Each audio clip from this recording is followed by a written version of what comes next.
Pillars of Eternity is a Dungeons & Dragons top-down RPG made by Obsidian Entertainment.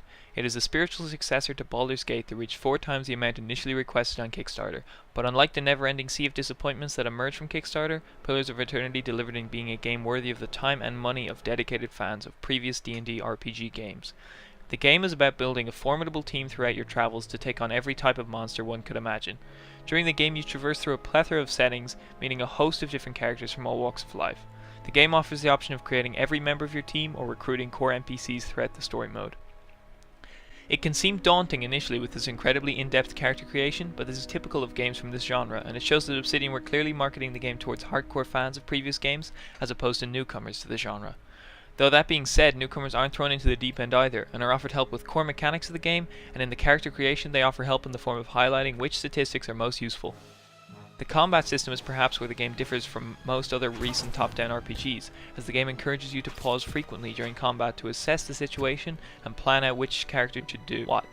This style of play is crucial, as having up to 6 characters can get overwhelming otherwise. Everything about the game seems to reinforce a slower and more calculated playstyle, from the aforementioned combat to the dialogue with even the simplest of NPCs. Each interaction with a character appears to hold weight in the grand scheme of things. It's not unlike Skyrim or The Witcher in the sense that you can find yourself getting lost doing side missions for so long that you end up forgetting which one the main quest was. And while this can be distracting and at times a nuisance for a perfectionist like myself, it lends to the general immersion of the lore of the game, and at the end of the day this is what Pillars of Eternity does best. Every element of the game adds another piece to the puzzle and makes you feel more immersed in the enormous world. All this being said, Pillars of Eternity definitely has its flaws, the most prominent being that the game requires you to min-max at a decent enough level, and failing this you will struggle throughout the game on even the easier difficulties.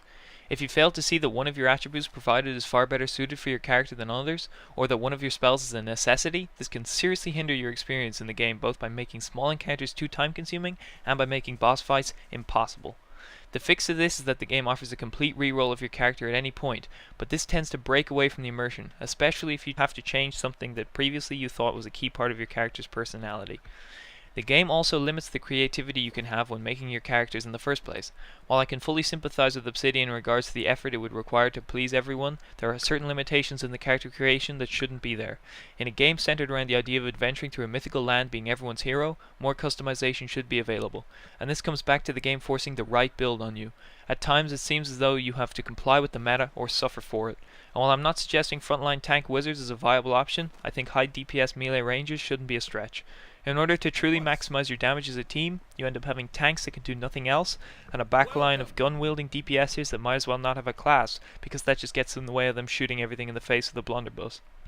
In its entirety, I think Pillars of Eternity delivered on an excellent game, and its flaws are not stemmed from failed promises, but rather from trying to do too much. The game was an overall resounding success with a few flaws, but in the world of barely playable AAA games and overpromising Kickstarters, Pillars of Eternity is a little-known beacon of hope.